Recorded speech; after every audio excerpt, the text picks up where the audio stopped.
Om Sadashiva Samarambam Shankaracharya Madhyamam Asmadacharya Paryantam Vande Guru Paramparam Ishvaro Guratmeti Murti Veda Vibhagine Vyomabda Vyapta Dehaya Dakshinamurtaye Namaha Sava Vedanta Sedanta Gocharam Tamagocharam Govindam Paramanandam Satguru Pranatoshmaham Om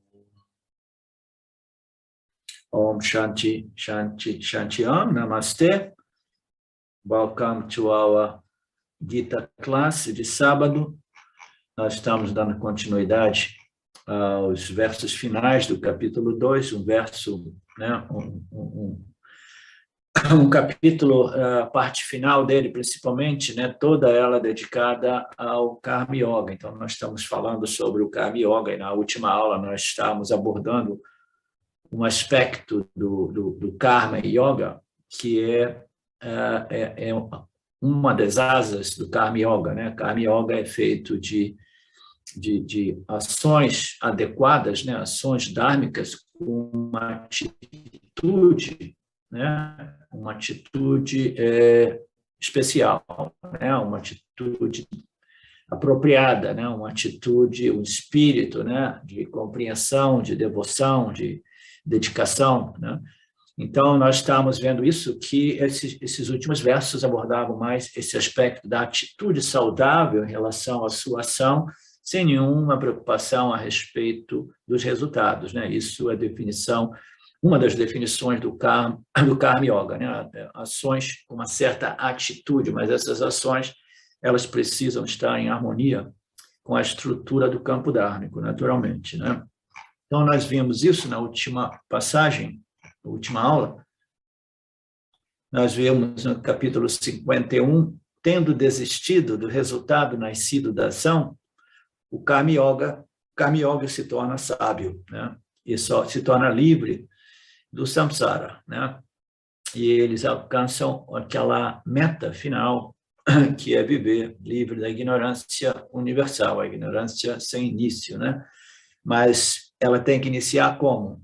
Como é que inicia, né? Como é que se inicia esse processo de libertação? Segundo o Vedanta, ela inicia através de uma compreensão que permite ao Jivatma relaxar e desistir dessa ideia fantasiosa de que ele tem controle sobre a sua vida, tem controle sobre o seu destino, e tem controle sobre os resultados, né? O seu parabhada karma. Então, esse processo, ele inicia realmente quando o indivíduo desenvolve essa maturidade para compreender que existe um Criador e esse Criador rege o campo através de suas leis universais, né?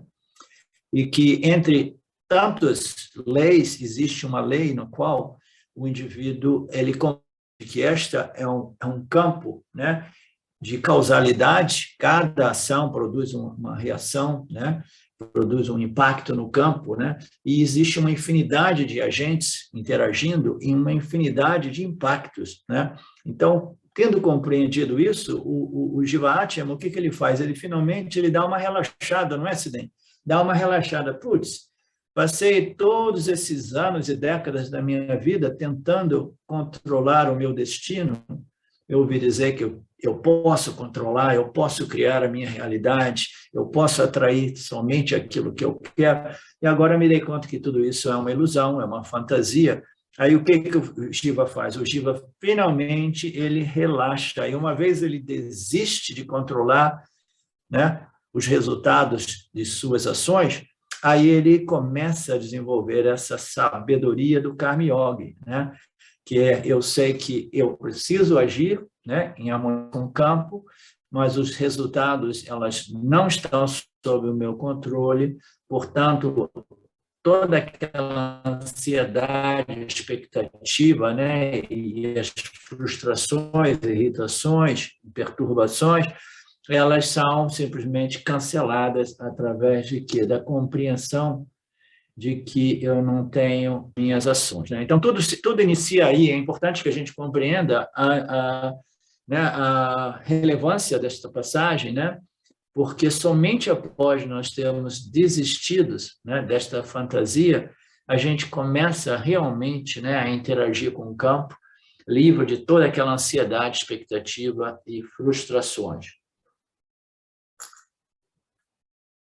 E os desejos, o que ocorre com os desejos? Os desejos também eles são minimizados. Por quê?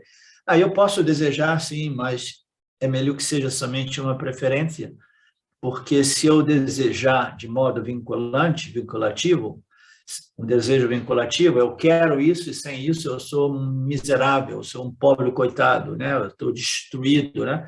Então, se o desejo estiver condicionado, né, esse vínculo ao resultado das ações, então os desejos eles vão ser muito perturbantes e muito intensos. Mas o que ocorre com meus desejos? Os meus desejos vão se transformando em preferências. Por quê? Se eu digo eu quero o que eu quero, de modo que eu quero e quando eu quero, né? Aí eu estou me colocando numa posição, né, numa cilada, né, numa armadilha, né, que só vai dar um resultado, né? É uma receita para frustração, irritação e muitos outros sentimentos negativos que nós denominamos, nos referimos como o samsara emocional, né? Então, ele vai abandonando os resultados, a perspectiva a respeito dos resultados e os desejos, porque a compreensão é tudo. Se eu compreendo que eu não posso desistir, não posso controlar o resultado, eu vou desistindo do resultado, no sentido de que eu já não tenho aquele investimento, e isso indiretamente vai fazer o quê com meus desejos? Vai neutralizando os meus desejos, vai minimizando os meus desejos, vai convertendo os meus desejos vinculativos em desejos não vinculativos, né, que são preferências. Então, isso nós vimos. O Swami falou de outras coisas também, falou um pouco sobre o tema do amor universal. Ok. Aí ele falou sobre essa atitude, né, essa saúde mental, né? Ela é algo importantíssimo, porque se nós não compreendemos esses ensinamentos, a gente vai permanecer naquela condição de uma mente que é como um fardo, né? Nós podemos ter diversos fardos, né? Mas a gente tem a possibilidade de deixar uma localização e ir para outra e assim abandonar um fardo aqui, um fardo ali, mas o fardo interior, né, a gente carrega com a gente, que seria a nossa condição psicológica mental. Pior ainda é a condição do instrumento de experiência, que é a mente por si, né? Então, se eu me movo daqui e ali, eu posso abandonar algumas condições adversas, né? Mas se eu carrego comigo, né, o fardo básico, primário, que é uma mente perturbada, né, então é o fardo mais difícil possível. Então, tudo isso para apontar o benefício e a necessidade do Karma Yoga para começar a purificar o complexo corpo-mente e desenvolver uma mente apta para o autoconhecimento. Aí nós vimos aquele verso 52, que diz, quando o seu intelecto for além da névoa da ilusão, então você alcançará o desapego em relação ao que ainda não foi ouvido e ao que foi ouvido, né? Então,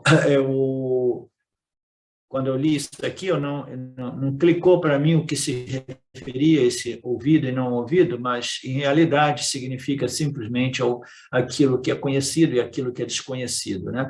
Quando o seu intelecto for além desta névoa da ilusão, a ilusão em relação a controlar o campo, né? Controlar o meu destino, então você finalmente, né, relaxa e começa a desenvolver determinadas qualificações, entre elas o desapego em relação ao quê? Em relação ao conhecido, né? Eu sou apegado àquilo que eu sei que existe, que eu quero, né? E eu sou apegado até mesmo àquilo que é desconhecido. Esse desconhecido, ele se refere às locas, entendeu? Celestiais, esses planos celestiais, que as pessoas, né, no mundo espiritual, no mundo hindu, védico, né, eles têm muitos esses relacionamentos com essas locas, né? Então, eles querem, né, é desconhecido, mas ainda assim eles estão apegados a tudo isso e eles fazem muitos rituais para tentar, né, reservar uma dessas locas, né, um espaço numa dessas locas, né?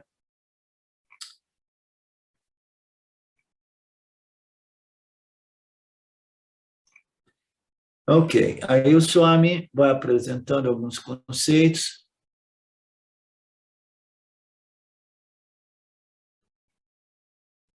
Ele fala que o yoga é indispensável, sem o qual o Yana Yoga, né, ele não será frutificante, né?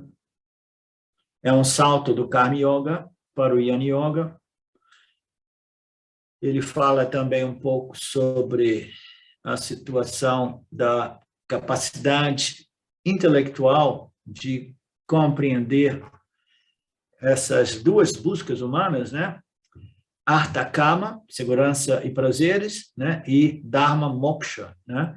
Ele fala também sobre isso e ele fala que a gente não deve abandonar completamente, né? A Artha Kama, a menos que a gente realmente, né, tenha compreendido, né, e tenha desenvolvido esta segurança interior.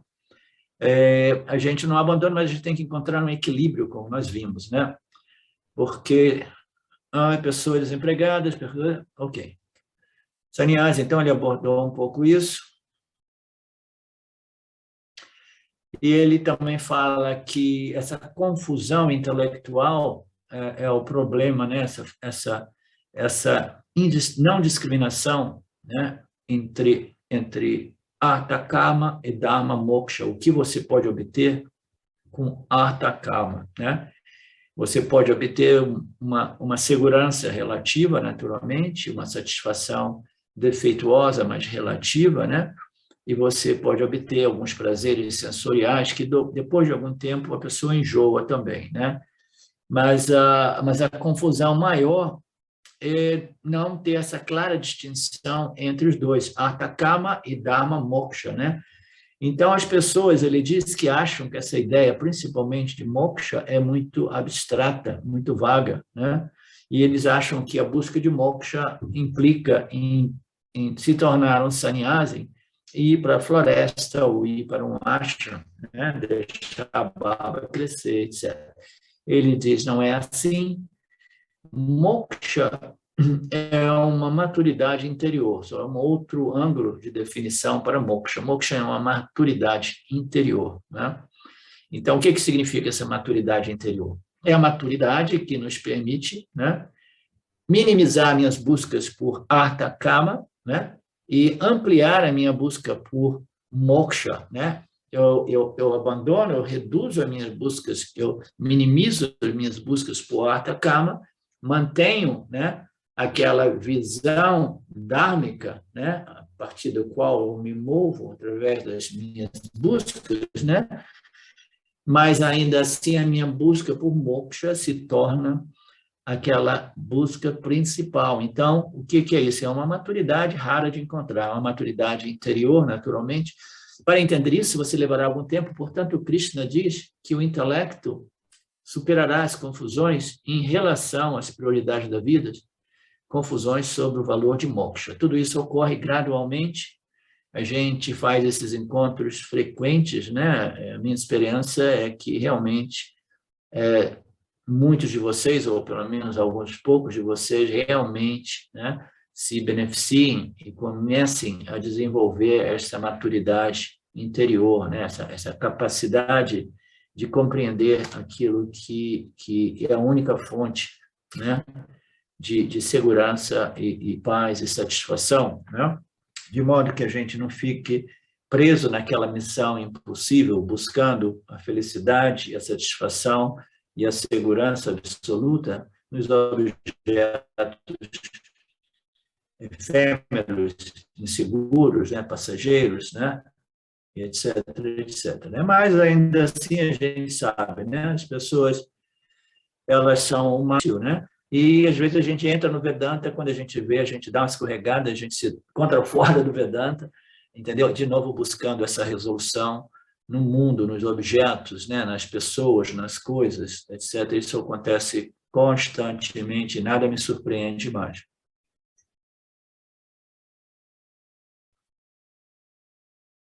Vocês estão me ouvindo? Ok. Então, essa confusão, né, entre o objetivo final e o objetivo intermediário, né, o indivíduo tem um objetivo inicial, intermediário, o objetivo final, não. O objetivo final é essa maturidade que me conduz à busca final, que é a busca por moksha, né, a autorrealização e moksha. Né? Este é o propósito da vida humana. Então, existe essa confusão é devido a impurezas, ok? Impurezas, excesso de rajas e tamas operando no complexo corpo-mente, que dificulta esta compreensão e esta discriminação, né? E impureza intelectual em relação ao curso da sua vida. Quais são as prioridades da minha vida? E esta confusão, né, ela vai sendo gradualmente, né, resolvida ou minimizada quanto mais a pessoa se torna um karma yogi, né? Quanto mais uma pessoa desenvolve uma vida religiosa e espiritual. Né? Então, nós sabemos, né, que uma vida religiosa e espiritual, uma vida em observação às leis que regem o campo, essas leis dármicas, né? Fundamentalmente, se eu não faço aos outros, né, aquilo que eu não gostaria fosse feito a mim, né? Então, eu vivo em relação a essas leis, né, que dá o ponto de vista universal, é muito simples, mas do ponto de vista pessoal, específico, né, as circunstâncias, às vezes, é meio difícil de ser observado. Né? Então, a gente vai crescendo, desenvolvendo essa discriminação, né, na medida que a gente vai internalizando esses ensinamentos do Karma Yoga, que vai conduzindo a gente, né, a essa sabedoria, né, e essa maturidade interior que nos possibilita a busca por moksha, essa busca final. Né? Então, o que acontece? Né? Quando este conflito acaba, quando Nitya Anitya Vastu Viveka vier, né? Quando essa clareza, né, entre real e real, né, Satya e Mithya vier, então a consequência natural é o quê? É o desapego, né? Que é, em sânscrito, vairagyan, né? Vairagyan ou desapego. Então, vairagya ou desapego se torna natural, né? Quando o indivíduo ele resolve este problema, este conflito, né? E ele compreende, né, o valor dos valores, como a busca pelo autoconhecimento e moksha, sem menosprezar ou negligenciar as buscas primárias, intermediárias, em termos de Artha, Kama e Dharma. Né?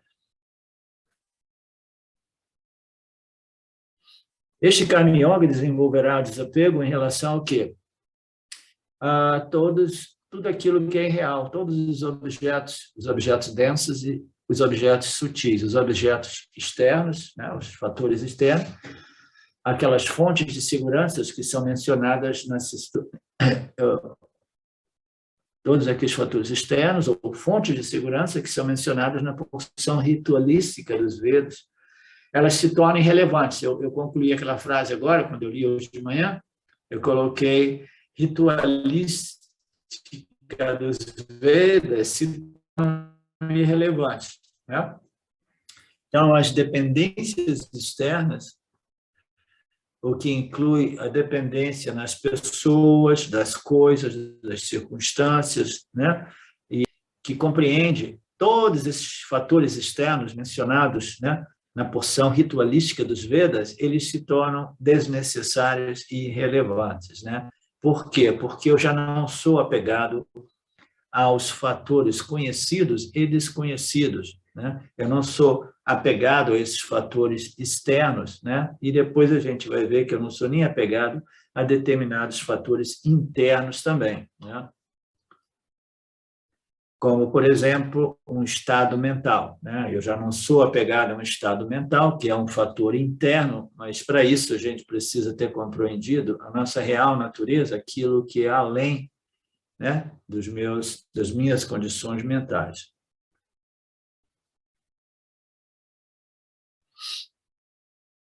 Se você for participar, se você for, né, entrar na porção ritualística védica, ela fala de muitas seguranças externas, né? Você pode conseguir casa, uma família, filhos, né, empregos, tudo isso é prometido nas escrituras ritualísticas dos Vedas. Não é curioso isso? Que os Vedas estejam ali apresentando as práticas ritualísticas religiosas, né, para invocar este princípio chamado Deus, né, de modo que essas buscas materiais possam ser facilitadas. Se essa busca material, o ganho material, amarra o indivíduo no samsara, por que os Vedas estariam ali estimulando, né? É porque first things first, né? Aquilo que vem antes, né? Se você precisa deste artha kama, né? Então vamos arrumar um meio, né, de obter esses ganhos materiais, né, de artha e kama, o quanto antes, observando o dharma, né? Então você vai fazer rituais, os rituais implica, né, invocar o Lorde, e implica também de entrar no jogo da vida respeitando as leis do Lorde também, né? Então tudo isso é parte deste processo que nos conduz mais tarde à busca de Dharma e Moksha, né?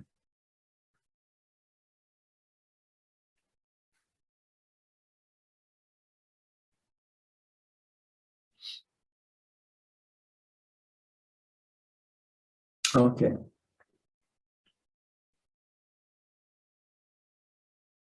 Aí ele fala que ele diz que a pessoa vai crescendo, né, gradualmente, esses ganhos materiais através dessas práticas ritualísticas védicas, elas podem funcionar no início, mas à medida que a pessoa cresce, ela se torna mais sábia, aí ela entende que qualquer dependência a fatores externos é um grande risco, né? Aí ele faz um exemplo da política indiana, onde existe o governo de coalizão, né? Quando cairá, eles não sabem, eles dependem de tantos fatores, né? Então o governo cai lá mais do que o governo italiano, que cai a cada 6 meses, um ano, né? Então, se não tiver maioria, eles vão chantagear e vão fazer cair o governo, né? Uma vassaninha política do Swami, de vez em quando ele faz umas piadinhas nesse sentido, né? Apontando para a política, né? Dentro do contexto do Vedanta.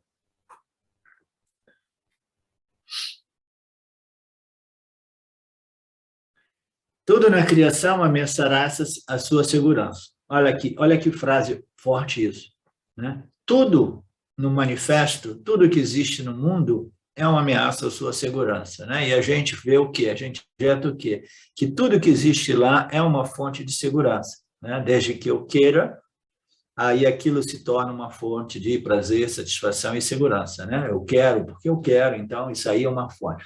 E aqui o Swami está dizendo, tudo na criação irá ameaçar a sua segurança, né?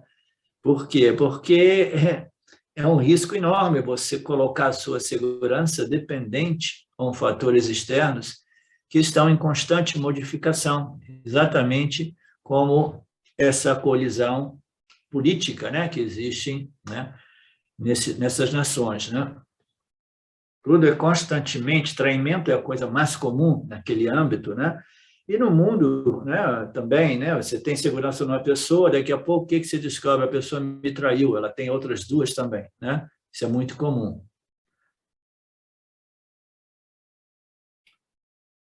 E aí ele aponta para um outro problema muito significativo, né, que diz, mesmo que a sua segurança ainda esteja bem estabelecida, você, de qualquer modo, está vivendo uma segurança defeituosa, né?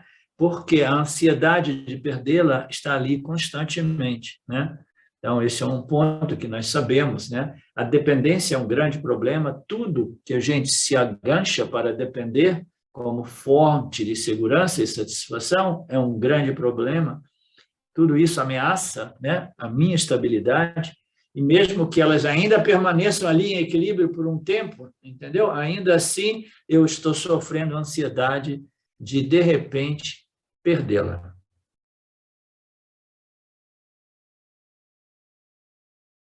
Aí o Swami faz um exemplo aqui do tempo do telegrama, não sei se vocês já tiveram essa experiência, mas quando eu era garoto, pequenininho, minha mãe dizia, vai lá, chegou um telegrama, não sei como é que era, não chegava o telegrama em casa, não sei que às vezes eu tinha que correr no correio para pegar o telegrama, né? O telegrama era uma mensagem tão curtinha que tinha que ser decifrada, né? E quase sempre, quando mandavam um telegrama, era qualquer notícia de tragédia, né? Trágica, né? Aí ele fala assim, você pensa que você está em segurança, aí chega um telegrama. O telegrama significa o quê? Né?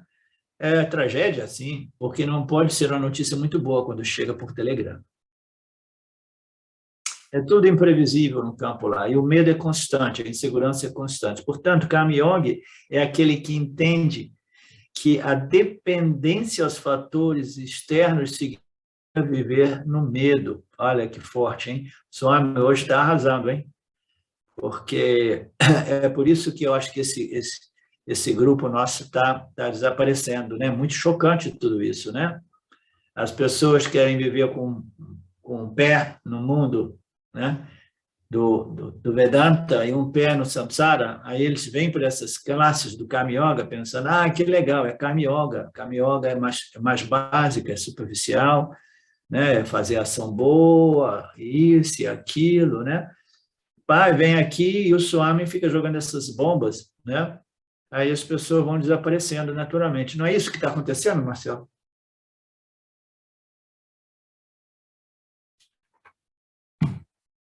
Ok.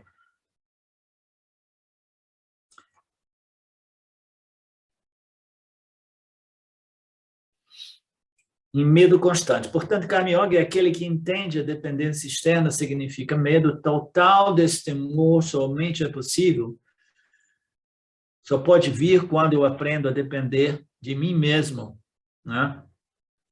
Então, a gente diz que eu tenho que ser livre e independente, ou num outro nível, no nível mais denso, né? Eu sou autodependente, né? Ou eu sou totalmente dependente de mim mesmo, né? Porque eu desenvolvi essa força, essa saúde mental, emocional, né? Esse equilíbrio interior, ou eu sou independente, né?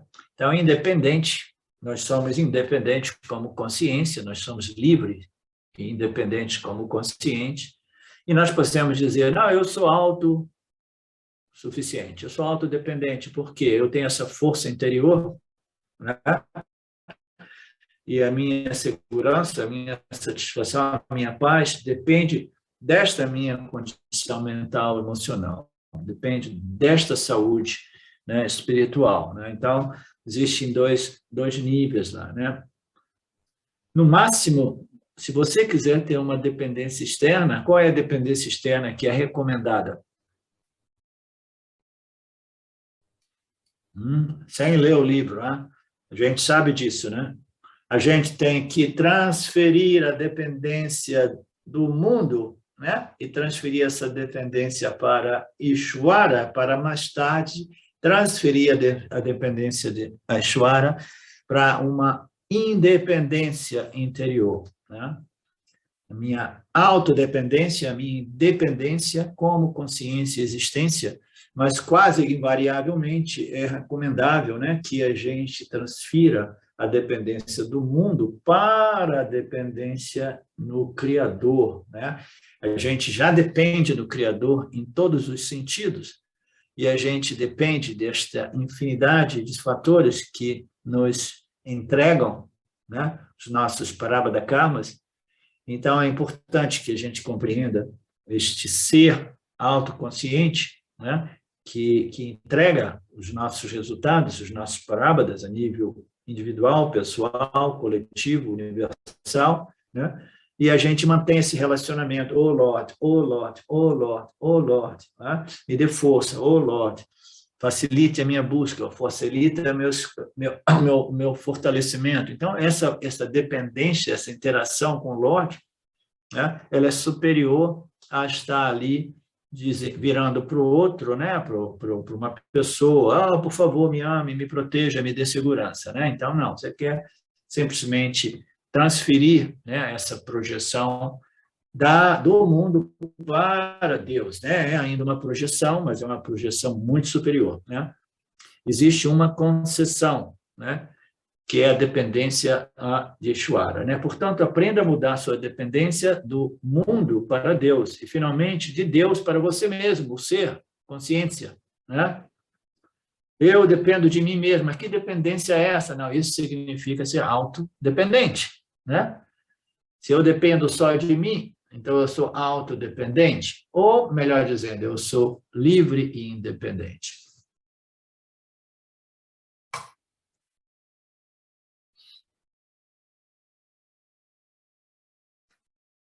Assim, aquele que entende que a dependência é um jogo muito arriscado, né? Não a dependência física, que não podemos evitar, a dependência psicológica, queremos dizer. Então, ele coloca aqui, nós dependemos fisicamente de muitas coisas. Né? A gente depende do alimento para sustentar esse corpo físico e essa mente. Né? A gente não pode evitar isso. Né? Então, a gente depende de diversas coisas. A gente depende de ter um teto, de ter comida. Né? A maioria de nós depende de um emprego, etc., etc. Né? Então, essas são dependências válidas, genuínas, né? Aceitáveis, né? Mas o problema maior é a dependência psicológica. Né? Essa dependência psicológica é um grande problema, é um risco monstruoso. Portanto, ele não quer se apegar a nada disso, o Karma Yoga, o sábio. Isso é chamado Nirvedam, desapego em relação às dependências externas.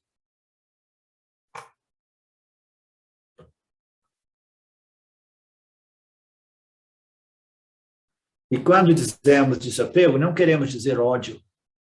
Continuamos a amar, continuamos a ajudar os outros, só que não queremos buscar ajuda deles.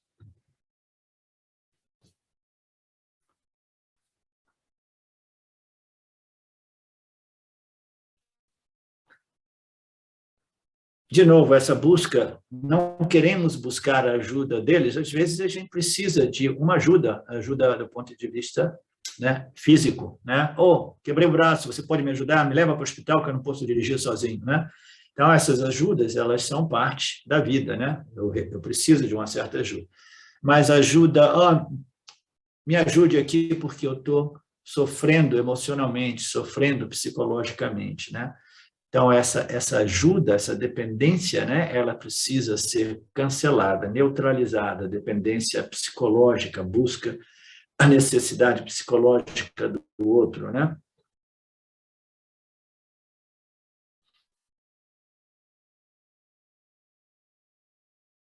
Em suma, em relação a todas as dependências externas, conhecidas e desconhecidas, né, que era o que ele referia lá, aquilo que você já ouviu e sabe, aquilo que você nem sabe, desconhecido, né?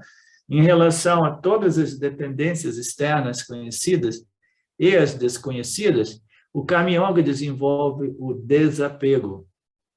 E ele gradualmente se torna independente ou autodependente. Este é o benefício do Karma Yoga, que é uma vida religiosa e espiritual. Né? Esta é a primeira etapa do Karma Yoga. Né? A outra etapa é o quê? É a observação, né? A observação das leis dármicas, né? Porque não é somente uma questão de atitude, né? Essa atitude ela é vinculada a um conhecimento a respeito da estrutura do Dharma. Quando o seu intelecto, verso 53, que está agora confuso ao ouvir vários meios e fins, ele permanece mais tarde no Atma, sem dúvida e sem erro. Então, você alcançará o Yoga. Tá? Então, esse verso aqui, eu estava para reescrever ele e acabei esquecendo, porque ele está confuso. Ele está querendo dizer que quando o intelecto humano, né, que no início ele fica confuso, porque ele ouve diversos meios para obter diversos fins, né? Mas como nós vimos, esses meios direcionados a determinados fins, os fins são ganhos, né? Segurança, satisfações, paz. Então, esses meios, esses fins, as ações e os resultados, elas são infinitas, existem diversas pramanas, diversas ações, meios para obter um determinado fim, né? E o indivíduo fica o quê? Ele fica confuso. A gente sabe que no mundo espiritual é assim, né? Quando a gente está no início, a gente fica perdido, principalmente agora, neste momento que existe, né, a informação tão disponível na internet, né? Eu fico surpreso de ver algumas pessoas que ainda ficam surfando na internet, encontrando, olha, isso aqui parece que isso aqui também é uma boa ideia, até aquilo ali parece que é uma boa ideia. Então, existem tantos meios destinados a determinados fins, e todos esses meios são em torno, são focados em ações e resultados, né? Ganhos para buscar a segurança, né? Então, existe uma infinidade de meios para alcançar determinados fins, né? E o indivíduo fica confuso, né? Pulando daqui, pulando dali, e vai para cá, tenta isso, quando ele chega nesse supermercado espiritual, esse kindergarten espiritual, eu vou para cá, vou para lá, eu fico tentando de tudo, e eu fracasso sempre, né? O fracasso é inevitável. E a confusão é estabelecida, e a frustração é maior, até que o indivíduo fala, não, eu vou me tornar um materialista, e vou abandonar tudo isso e volto para o mundo, né, do ganho mundano, né, o ganho dos trabalho, ganho dinheiro, economizo, e aí eu consumo, né, o samsara, os objetos do samsara, né?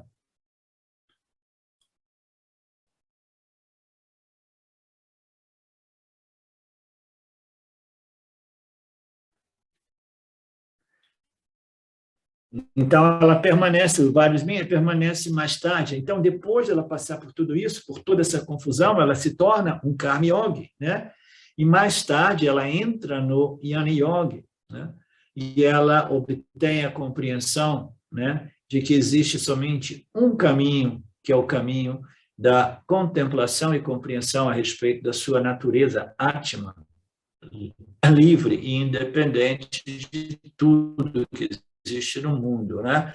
De todos os meios e fins, né? Existe sempre, todos os meios e fins ocorrem no âmbito de Atma. Então, depois de ter passado por toda essa confusão, eu me torno um Karma Yogi, eu desenvolvo essas qualificações, né? Aí, no final das contas, eu compreendo que o autoconhecimento, né? O Atma Jnana, sem dúvida, é a única solução, né? E eu obtenho esse conhecimento livre de dúvida e de erro, né? E de erro é muito importante também, porque é o único conhecimento que não é sujeito ao erro, né? E à revisão, né? A gente sabe que todos os conhecimentos objetivos ou científicos, né? Qualquer que seja o conhecimento e qualquer que seja o campo de conhecimento, hoje, mas ele se torna, né, revisado amanhã e ainda mais uma vez revisado até que ele seja, às vezes, completamente descartado, né? Então, existe um conhecimento que é a respeito do Atma, do ser que nós somos, ele é livre de dúvida e livre de erro, tá? Porque é o conhecimento através daquele princípio, né, que é livre de atributos.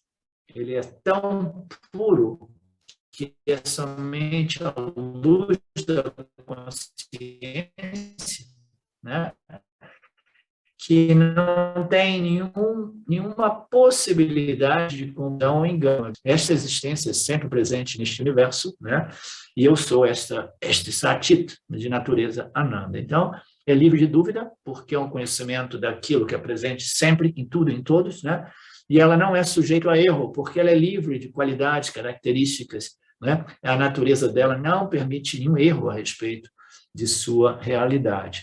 Assim você alcançará o yoga. O yoga é a, a, a completude, né, deste processo de busca espiritual. Assim, quando uma pessoa fica cada vez mais interessada e independente ou auto, assim quando uma pessoa fica cada vez mais interessada em independência, desculpa, ela fica mais interessada em autoconhecimento ou autodependência ou independência, as próprias escrituras vêm e dizem: realmente falando, você não precisa depender de nenhum fator externo. Você tem dentro de si uma fonte eterna de segurança, uma fonte eterna de plenitude, uma fonte eterna de Ananda. Esta fonte existe em você, né? Dentro de você, entre aspas, porque essa fonte é aquilo que você é você mesmo, né? Então, essa fonte não existe dentro de você, você é esta fonte eterna de segurança e satisfação e paz, porque você é um sem um segundo, você é não dual, você é aquilo que vivifica tudo, né? Então, é uma fonte de estabilidade, uma fonte eterna de plenitude e de Ananda, né? Então, existe dentro de cada um de nós. Isso é muito bacana. Ele coloca dizendo assim que uma pessoa, quando chega ao ponto de buscar esta segurança e essa satisfação em fatores externos, a maturidade cresce, a sabedoria cresce, aí, naturalmente, né, as escrituras, né, a respeito de moksha aparecem na vida do indivíduo, né? Ele fala que as próprias escrituras védicas vão aparecer, aí você já não vai ler sobre Artha Kama, você vai ler sobre moksha. Aí você só vê moksha nas escrituras védicas, entendeu? Aquela coisa, né? Você começa a ver aquilo que você está buscando, né?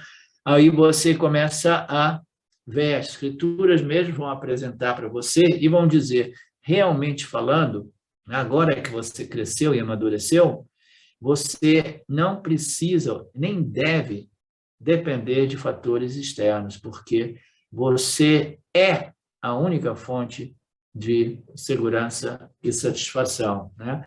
Esta fonte existe em você como você, a sua real natureza. Assim como uma pessoa que tem água bem debaixo da sua propriedade, ela luta para conseguir água de fora, até que ela venha a saber que ela vive numa propriedade cheia de água, repleta, plena de lençóis de água, né? Águas perenes.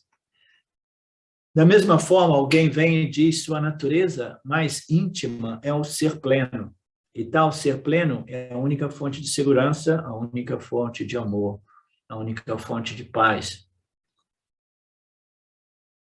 Por que você não pode tocar essa fonte eterna? E a vantagem disso é que, uma vez que eu tenha a minha própria fonte perene de água, não só não preciso pegar água fora, como eu posso até mesmo distribuir essa água. Isso é muito bacana, né?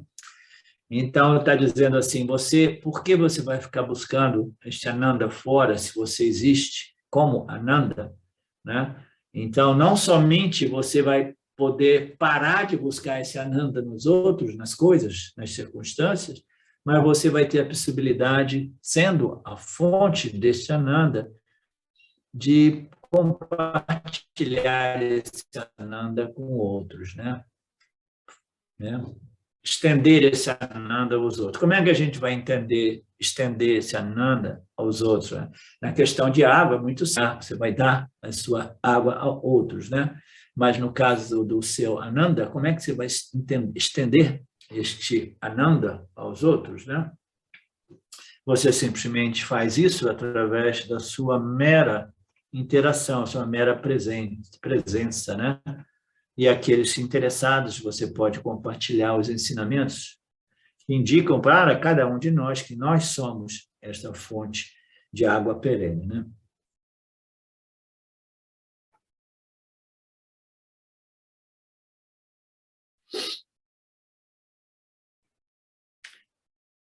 Ok, você é essa fonte de Ananda porque você não entra, não reconhece, né? A vantagem disso é essa, aí eu posso compartilhar este Ananda com outro. Mas Assim, imagine uma vida onde você pergunta a todos se você me ama, né? Você me ama, e eles não estão dizendo abertamente nem que sim, nem que não. Eu sempre tive uma dificuldade monstruosa vivendo nos Estados Unidos por 15 anos, porque lá as pessoas elas têm esse hábito de dizer love you, love you, love you, baby, love you, love you. Até mesmo a nível de amizade, love you, né? E as pessoas esperam que você diga assim, I love you too, né? Eu também te amo, né? E as pessoas achavam estranho, porque, em geral, eu permanecia ou quieto ou dizia obrigado. A pessoa, love you, eu sei, thank you. Pô, você tem que responder dizendo que você me ama também, né? Mas é uma coisa tão falsa, né? Então, as pessoas querem aquela segurança. Ó, eu te amo, mas você tem que me amar também. Você tem que me dizer, né? Então, é viver como um mendigo, né? Pedindo esmola, né? Me dê isso, me dê amor, me dê essa felicidade, me dê estabilidade, me dê uma companhia que... e aí, o que acontece? A gente se torna tão vulnerável, tão vulnerável. Obrigado, Irene, por abrir o seu vídeo, eu aprecio muito. As pessoas se tornam tão vulneráveis que elas são vítimas de quê? Da chantagem emocional, né? Chantagem emocional, ela só ocorre quando? Quando você vê que a outra pessoa está vulnerável, ela está fraca. Aí eu posso o quê? Você depende, né, de mim para isso e aquilo, então você tem que me dar aquilo outro, né? Agora eu tenho uma leverage, né? Eu tenho uma alavanca para dizer, ok, eu vou, agora que você depende de mim, você depende da minha companhia, né? Agora, então, eu quero que você me dê algo em troca, né? E aí tem uma gama de tradings possíveis, né? Eu quero isso, isso e isso, tá? Então, é o que? A chantagem emocional é inevitável, ela ocorre, né? E o Swami coloca aqui que é uma filosofia que existe no samsara, é a chantagem, porque todo mundo depende em fatores externos, né? E principalmente os fatores internos, né? Quando se torna de depender da outra pessoa, aí a gente tem essa situação da filosofia chamada chantagem, né? Filosofia de vida, né? É como ir com uma tigela de esmolas para toda parte, né? É tão triste ver as pessoas vivendo assim, né? E eu sei porque eu passei por isso também, né? É uma tristeza você ficar, ela não me ama mais, e a pessoa está lá do outro lado, assim, aquele tolo ali, né? Ele pensava que eu amasse ele. Não, eu estava só me divertindo com ele, né?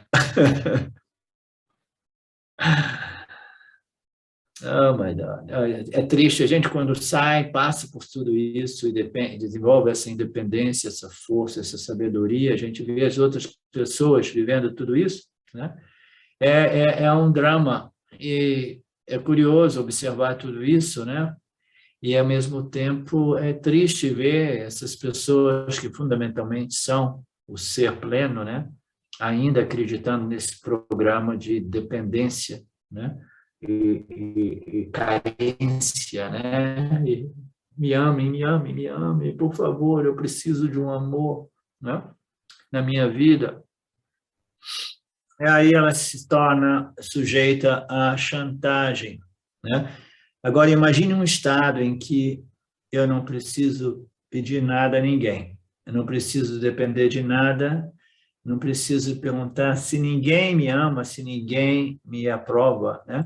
Etc, etc. Por outro lado, eu digo, se você me ama ou não, é problema seu, mas eu tenho dentro de mim uma fonte infinita de amor, por causa da qual não posso amá-lo incondicionalmente, apesar de sua deficiência, apesar de suas fraquezas, apesar de seu olhar feio, você pode mantê-lo assim também, né? Então, é a situação, né? Uma descrição dos benefícios dessa sabedoria espiritual, esta força, esta independência, ou esta autodependência, eu sei que eu sou a única fonte de paz, né? e de tal modo que eu não me abalo com as coisas. Eu tive uma experiência curiosa recentemente aqui. Eu tive um pequeno conflito com uma pessoa, e a pessoa, o que ela fez? Imediatamente procurou, como é que se chama?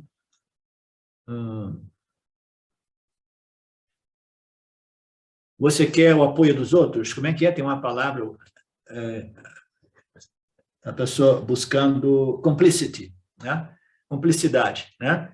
Eu tive um conflito com uma pessoa aqui e ela começou a falar com as outras para se reforçar, arrumar cúmplices, dizer, não, o cara, ele não é bom assim, não, ele é um cara, ele não é nem um sannyasi de Osho, eu pensei que ele fosse um sannyasi de Osho, e falando essas coisas, começou a falar para todo mundo, né? Qual era o objetivo? O objetivo eu vou isolar esse cara, né? Eu vou isolar esse cara e depois ele vai ficar tão fraco que ele vai ter que ceder, né? E pedir desculpa, ou vir, né, de joelho, né? Ou vir pedir uma esmola aqui, porque eu vou isolar o cara. E eu vi tudo isso ocorrendo, eu nunca me envolvi com essas coisas, e eu pensei mesmo, né? Eu comentei com a Silvia, o cara está querendo me isolar, mas ele não sabe que eu já sou auto-isolado. Eu sou independente, ou no outro ângulo, eu já me auto-isolo, porque eu não me misturo muito com as pessoas, a menos que ela tenha valores comuns, né? Então, eu já vivo um auto-isolamento, né? Pleno, satisfeito, de grande paz, né? Para evitar encrenca, e o outro buscando cumplicidade, né? É curioso todos esses mecanismos psicológicos humanos, tudo porque as pessoas são fracas, vulneráveis, e elas são dependentes da validação, da aprovação, do amor, da opinião, né? Do respeito dos outros, né?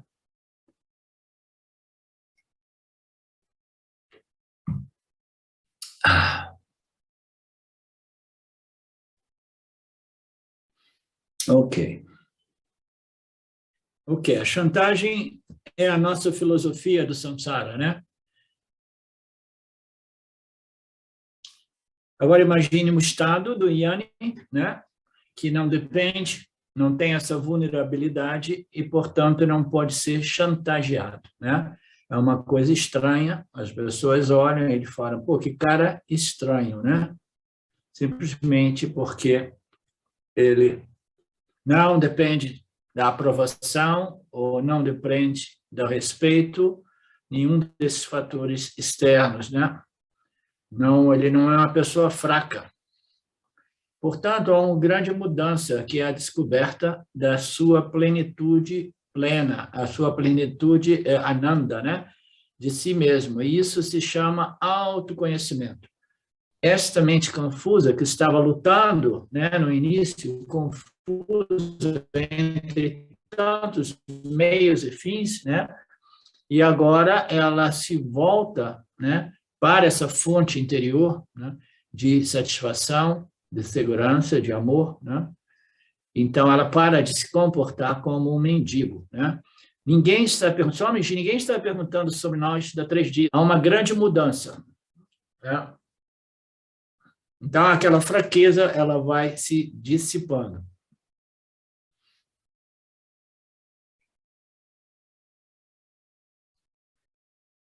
Para todas as direções, a mente que está totalmente iludida por ouvir vários meios, né? Vários ensinamentos, faça isso para obter aquilo, né?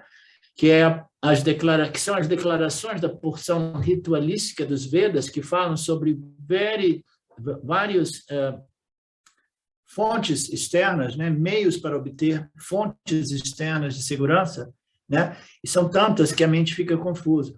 Quando a mente chega no Jnana Yoga, quando ela chega no Vedanta, e em vez de ir para as fontes externas, ela se torna para a fonte interna, né? Fortalecendo a sua mente, até ela conseguir entrar em contato com esta força interior, com esta sabedoria interior, esta satisfação, esta paz, né? Interior. E aí ela se torna dependente de quê? Dependente dessa fonte que é ela mesma, né? Então, não é realmente uma dependência, né?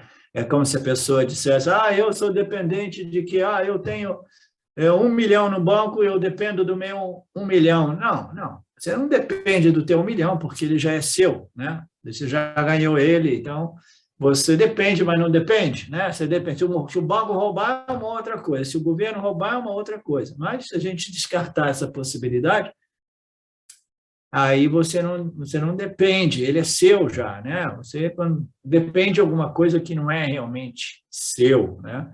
Quando você encontra a sua fonte, né? Aquele US$ 1 milhão, né? Que eu pensei que fosse o sonho americano quando eu fui para os Estados Unidos, né? O sonho americano de ficar milionário, né? Quando você encontra aquele US$ 1 milhão dentro de você mesmo, você depende? Não, você já não depende mais, né? Porque ele é você mesmo, você é essa fonte de segurança, essa fonte de ananda, né? De satisfação, de paz, né? Aqui o samadhi significa Atma. Onde é que apareceu esse samadhi? Desculpa que eu dei um pulo aqui.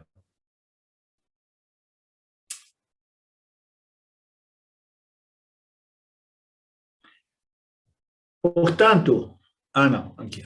Agora imagine esse estado, né? Ok. Portanto, há uma grande mudança que é a descoberta do seu ananda interior. E esta mente que está lutando e se voltando para essas direções externas para obter uma gota de amor miserável, de validação, de respeito, que nunca chega, né?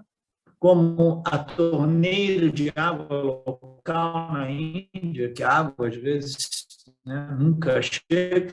Este intelecto é chamado de Shruti. É quando a mente está totalmente iludida por ouvir vários meios para obter fins, com a promessa de que esses fins possam realmente entregar esta satisfação, esta segurança, essa paz, né? Então, todas essas declarações da porção ritualística dos Vedas mantêm o indivíduo nesta ilusão de que ele possa realmente se resolver através das ações e seus resultados, né? Que fala de diversas fontes externas, e a mente do indivíduo fica confusa. Então, essa mente iludida, né? Ela busca tudo isso até que ela chega no Yanakanda, né? E ele vai buscar a realização interior. Então, onde é que nós estamos aqui? E o que descobre, né? Descobre o Yata Samadhi, blá, blá, blá. Este Samadhi aqui significa o Atma. Muito cuidado. Normalmente, Samadhi, não, isso é uma passagem irrelevante para nós. O Atma significa o ser pleno, sempre seguro, né? Que é a personificação do amor. O Swamiji, nessa passagem aqui, está falando muito do amor, né? Que é uma coisa incomum. O que é o amor, né? É o Purnatvam, expresso fora é o amor. É muito bonita, que eu ouvi o Nisargadatta Maharaj dizer, né, nos anos 70, os anos 80, né? Quando, não sei se eu consigo recordar-me, né? E suas palavras precisas, né? Mas ele dizia que quando eu vejo a realidade, porque ele colocava em termos de o ser em termos de vazio, né? Quando eu vejo o nada, né? Eu sei que eu vejo a realidade. E quando eu entro no absoluto, então, quando ele entra no absoluto, ele disse, eu sei que eu sou o nada, né? Eu sou o absoluto, eu sou nada. E quando eu volto para o mundo, eu sou o amor, né? Então, a expressão do absoluto no mundo, aqui o Swami Ji está elaborando este mesmo conceito. Ele diz, o que é o amor? É a natureza purna manifesta no indivíduo, né? O indivíduo com autoconhecimento, que ele, compreendendo a sua natureza plena, inteira, completa, purna, né, que é a natureza de tudo e de todos, né? Então, a expressão deste Jiva Atma, com esse conhecimento a respeito de sua natureza purna, Purnatva, então, ela se expressa como amor, né? É a plenitude expressa fora como amor, né? Então, é uma definição do amor que é a primeira vez que eu vejo o Swamiji, né, apresentar. Como eu disse, o Nisargadatta falava sobre isso, e outras pessoas falam também, né? A beleza, quando você vem para essa ordem aparente, e você vem com essa compreensão, né, a respeito da natureza de tudo e de todos, você experimenta um amor, né, um amor incondicional, uma compaixão até mesmo pelos, pelas pessoas condicionadas pela ignorância, pelas forças adármicas também, né? Então, esse é o amor perfeito, né? O amor, né, do indivíduo tão puro que ele não é capaz nem mesmo de ter uma reação de julgamento negativo a respeito daquilo que seja, né? Então, este é um conceito, né? Um conceito muito bacana. É por isso que você vê a sua vida. Suponha que você tenha tido sucesso em alguma coisa ou tenha realizado algo, a criança tem uma posição e você tenha completado a casa. Então, você é uma pessoa bem realizada no jogo da vida, né?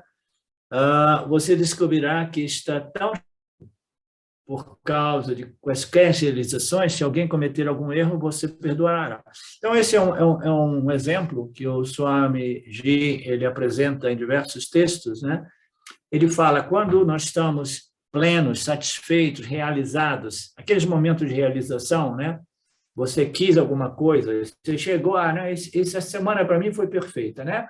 Eu ganhei na loteria, né? Aí o meu time foi campeão do mundo, e tudo que ocorreu, né? Foi uma maravilha. A minha saúde, né? Eu pensei que eu tivesse uma doença, mas não era simplesmente uma coisinha à toa. Então, tudo, né?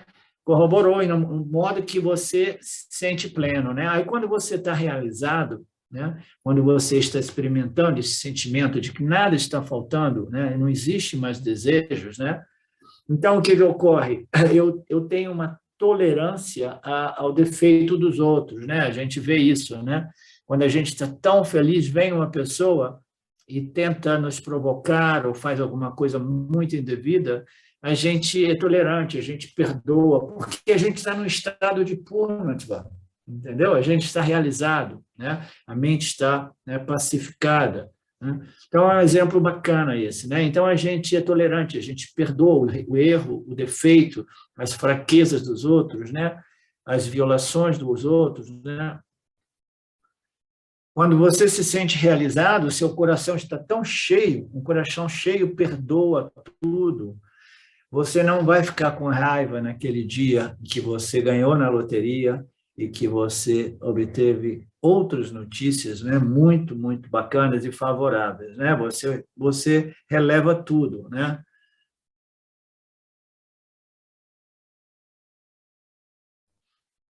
Por quê? Apenas compartilhando, perdoando, Tyaga, etc., porque Aham Purna, você é pleno, né? Mas é apenas por um dia, estas realizações são temporárias. Está dizendo, então você experimenta esse Purnatva, mas ele é condicionado por circunstâncias, né? E aí essas circunstâncias são temporárias, e aí você já não tem mais como compartilhar aquela tolerância, aquele amor, aquele perdão, aquela apreciação, aquele sorriso, né? Você já não tem mais como compartilhar, por quê? Porque ela dependia de circunstâncias, né, que ocorreram num determinado dia, né? Era uma realização temporária. Mas no caso do autoconhecimento, que produz o Purnatva, né, que é a descoberta, né, desta minha natureza que me faz um sábio, imagine esse estado de espírito continuando permanentemente, né? Então, este conhecimento a respeito da minha natureza que me faz um sábio, né, de tal modo que eu reconheço a minha plenitude e vivo a partir daquele senso de segurança, satisfação e ananda, né, que me permite relevar as limitações, os defeitos e até mesmo os ataques dos outros, né? Então, esta é a condição, este é o estado de espírito do Yanni, e não é uma coisa dependente de circunstâncias de um dia que talvez esteja ausente no dia seguinte, é derivada de um conhecimento a respeito da sua natureza Purnatva, né? Não é um estado de espírito desconhecidos. Todos experimentam momentos de Purnatva quando realizam algum sonho, né? Quando obtêm objetos de desejos, né? Mas são Purnatvas temporários. Quando o amor flui, quando o perdão vem, quando a compaixão é natural, estenda-o no tempo permanentemente, né? Mas isso somente é possível através do autoconhecimento, né? Você descobre o Ananda, que ele é originado da sua natureza, mas isso, embora a natureza de tudo e de todos seja este Ananda, esta plenitude, né, esta fonte de satisfação e segurança, o indivíduo que não sabe disso, ele não a desfruta. Não parece uma contradição? Se a minha natureza é a segurança, é a satisfação, é a paz, é a bem-aventurança, etc., por que eu não estou desfrutando disso 24/7, né? 24/7, 24 horas, 7 dias na semana. Por que eu não estou desfrutando? Você não está desfrutando porque existem obstáculos. Obstáculos são aquelas projeções que desviam as nossas atenções aos objetos, aos fatores externos, como fontes de Ananda. Então, o que ocorre? Eu estou buscando fora aquilo que é a minha natureza, e porque eu não consigo realmente obter a segurança permanente, estável, nesses objetos fora, a minha mente se torna frustrada, perturbada, disturbada. E aí, essa condição mental, né, ela vai produzir o efeito chamado samsara, né, aqueles sentimentos, né, negativos, aquelas emoções dolorosas, né, difíceis, né? Então, é tudo uma questão de conhecimento, porque nós já somos este Ananda, né? Mas se a gente não sabe, a gente joga o Ananda, negligencia o Ananda, acha o Ananda e começa a projetar Ananda nos fatores externos, e aí a gente sofre a frustração. Quando a gente fica constantemente sofrendo a frustração, irritação, raiva, inveja e toda uma lista enorme de sentimentos negativos, aí a mente ela está impossibilitada completamente de compreender que a fonte não está fora, a sua fonte de satisfação, Ananda, paz, é interior. Naquela condição, né, totalmente perturbada, mesmo que alguém diga, você, que isso, cara, está louco? A mente não tem a condição de compreender isso, né? Então, é um processo gradual, né, que permite ao indivíduo, né, abandonar essas buscas externas como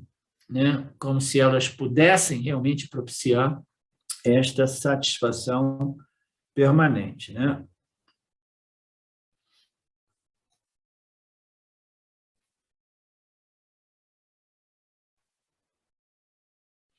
Portanto, Krishna diz, tudo em sânscrito, o Upanishad descreve lindamente esse estado de espírito do Jnani. Que tipo de descoberta é Atma Jnana? Ok, duas palavras são ditas aqui que têm significado técnico. A autodescoberta ou autoconhecimento deve estar livre de dois obstáculos. Estamos falando de obstáculos. Eu até toquei no assunto obstáculos, né, sem saber. Que coincidência.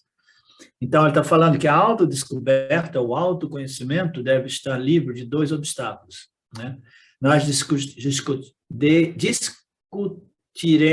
detalhadamente este tópico dos obstáculos mais tarde, mas eu vou dar uma introdução aqui, uma pequena dica aqui. Um obstáculo é a dúvida em relação às declarações dos Upanishads que enfaticamente determinam que a minha natureza é cheia, plena e completa.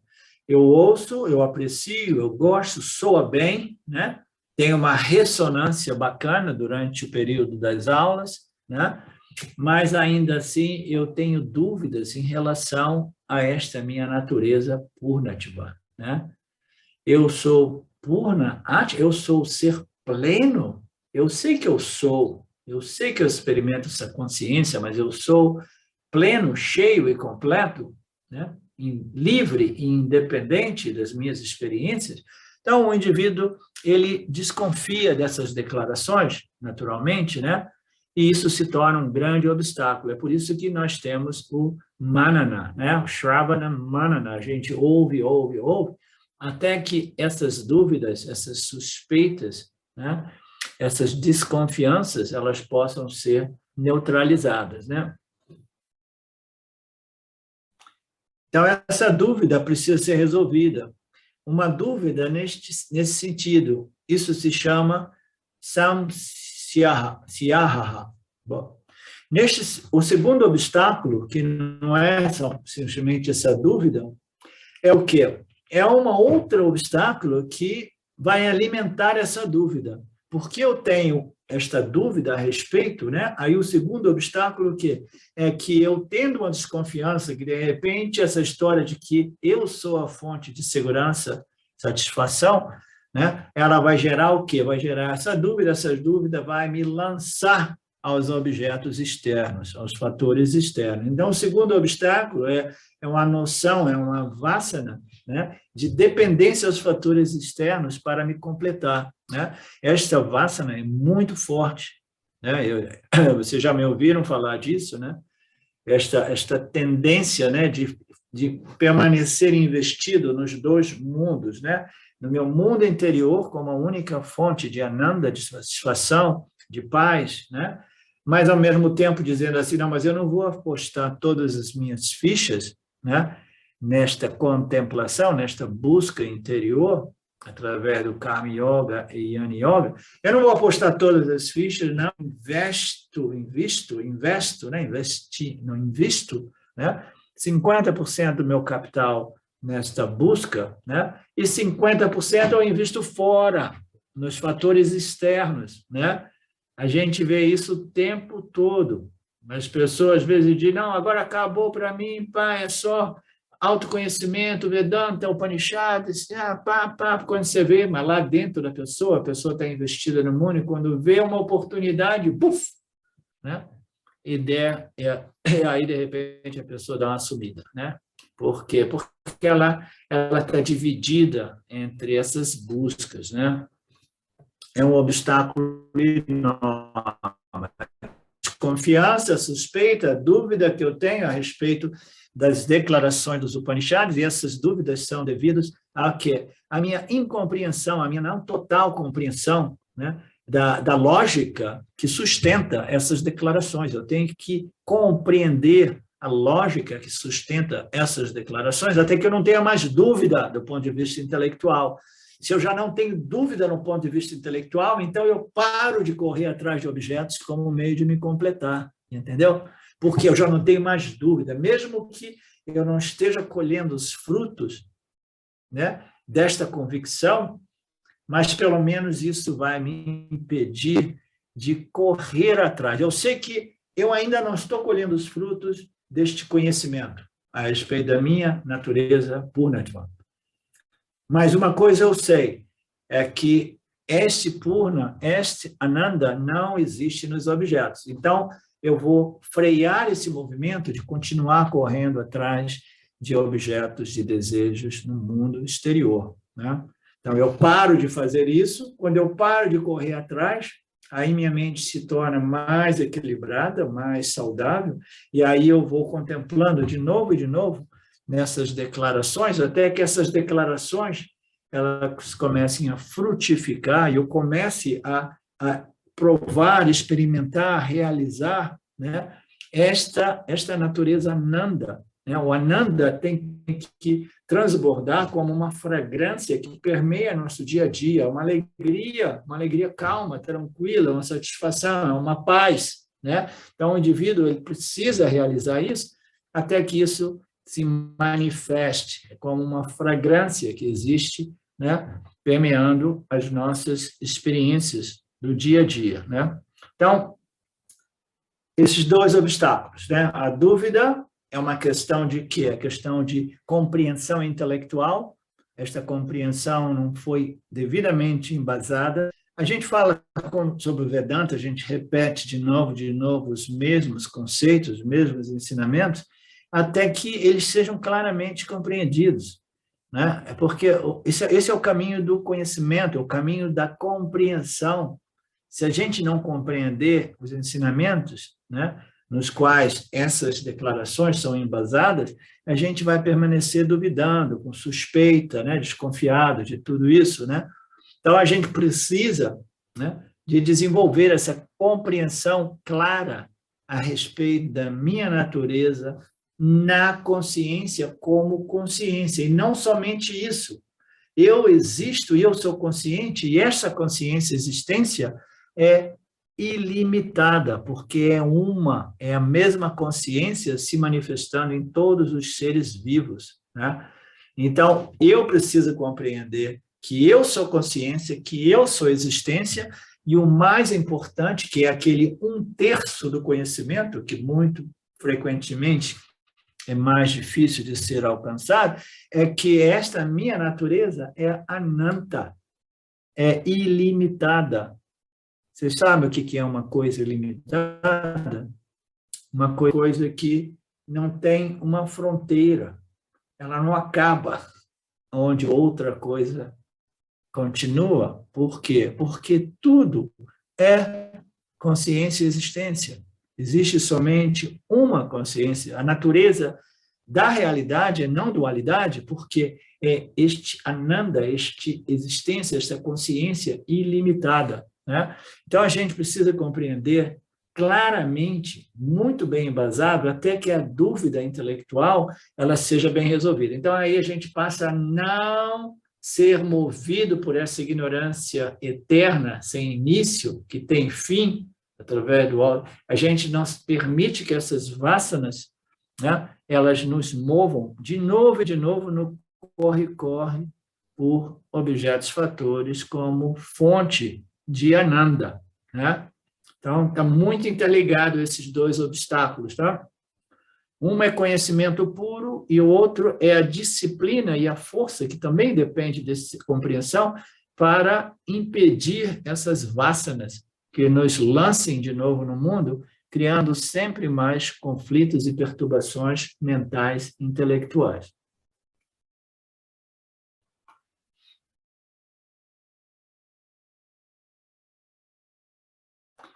Ok, como uma pessoa que fuma cigarro há muitos anos, ela não consegue imaginar uma vida sem fumar cigarro. Mesmo que milhões de pessoas estejam sobrevivendo felizes, elas nem sabem da existência disso, e até mesmo antes de começar a fumar, ela nunca perdeu, mas estando acostumada com isso, ela não consegue nem imaginar uma vida. Então, ela sabe que existem pessoas que vivem sem fumar tabaco, mas ela fuma tabaco, e ela sabe que as pessoas são felizes sem fumar tabaco, mas ainda assim, elas sabem até que faz mal fumar o tabaco, né? Mas ainda assim elas não conseguem parar de fumar o tabaco. Essa é a ignorância, a força das vasanas, né?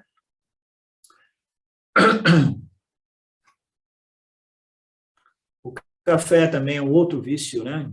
E também, né? As pessoas ficam viciadas na cafeína e outras drogas também.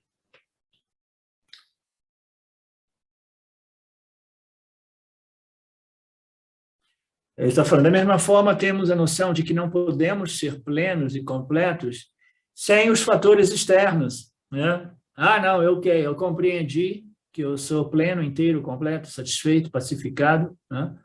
Mas eu preciso do apoio dos fatores externos, né? Eu preciso dos dois, porque, afinal de contas, eu sou humano, né? Não, eu também preciso das minhas muletas, das minhas bengalinhas, e isso e aquilo, não, eu permaneço investido, né, nas duas fontes de segurança, né? Não, não é por aí, né? Então, a pessoa vai pensar, né, que ela também depende de coisas externas, finitas, né? Mas aí ela acaba voltando para o samsara ou ficando presa no samsara, né? É um hábito sem início, não desaparece tão facilmente, mesmo após a autodescoberta, o autoconhecimento, porque as vasanas, elas permanecem no corpo causal, criando alguns probleminhas. Mas essas vasanas, elas vão perdendo energia como? Como elas perdem energia? Quem que pode me responder isso? Como é que as vasanas vão perdendo energia?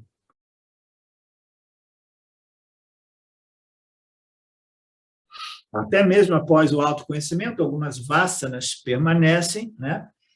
E elas vão continuar, né? Tentando apresentar, né, essas ideias maravilhosas. Ah, tudo bem, agora que você é autorrealizado, você tem que ficar famoso. Ah, você precisa disso e daquilo também. Ah, você precisa de um relacionamento perfeito. Você tem que encontrar um esposo ou uma esposa, né, iluminada também, né, que é melhor. Então, essas ideias, né, essas fantasias, essas vasanas que vão lançar o indivíduo, né, vão tentar iludir o indivíduo, né, a buscar também um apoiozinho nos fatores exteriores. Elas precisam ser vistos e simplesmente não engajadas. Porque se a gente engaja, a gente energiza, a gente nutre e elas se fortalecem, né? Elas se fortalecem a partir das nossas atenções, dos nossos engajamentos, na medida que a gente vai, começa a, a, né, a viver, né? A gente, é como se fosse uma onda, né? Uma onda que vai, nos leva assim, e a gente não tem controle, né? Então, a gente tem que ter a força para não enganjar essas grandes ideias, essas brilhantes ideias ignorantes, que ainda, algumas delas, aquelas mais arraigadas, elas permanecem por um período de tempo, até mesmo após o autoconhecimento. Tá? Isso é normal, é natural, é por isso que existe essa distinção. Uma coisa é você saber o que você é, e que você é Purnatvan, que você já é inteiro e completo. Então, é mais ou menos como essas vasanas, elas são apresentadas aqui como uma fragrância, um cheiro, né? A gente tem uma flor, a gente remove a flor, mas ainda assim o cheiro da flor permanece por um período de tempo, né? Na nossa sala. A gente mexeu com cebola, ou ainda mais, a gente cozinhou alguma coisa com alho, né? E aí você acabou, etc., né? Mas ainda assim aquele cheiro de alho, ele permanece por um período de tempo, né? Então, é como se fosse o cheiro, né? Essas vasanas é uma coisa que até mesmo depois delas serem desmascaradas através do autoconhecimento, né? Elas continuam ali, essa noção de que não, tudo bem, mas você pode adicionar ainda mais ananda, né? Você sabe que você é essa fonte, mas você pode adicionar um ananda ainda maior, né? Acumulando anandas, né, exteriores, né, fatores exteriores, ganhos de desejos exteriores. É uma boa ideia, passa na cabeça de muita gente, mas é uma armadilha cruel, né, que as pessoas facilmente elas ficam presas no samsara novamente, né? Isso é chamado de viparyaha. O primeiro é chamado samsayaha, o segundo é chamado de viparyaha. São os dois obstáculos, né? Esses dois são poderosos obstáculos ao autoconhecimento. Portanto, mesmo depois que você obtiver esse autoconhecimento, você deve ficar muito vigilante a respeito principalmente deste segundo obstáculo, que é esse extrovertimento, esta ignorância que nos diz, não, agora é que você sabe que você é Purnatva, você pode, né, comer, chupar picolé e tomar sorvete, né, todo dia. Por quê? Porque isso aqui é simplesmente, né, lila, isso é simplesmente uma brincadeira, uma projeção, uma ilusão, né? Aí você acaba ficando doente com dor de barriga, né?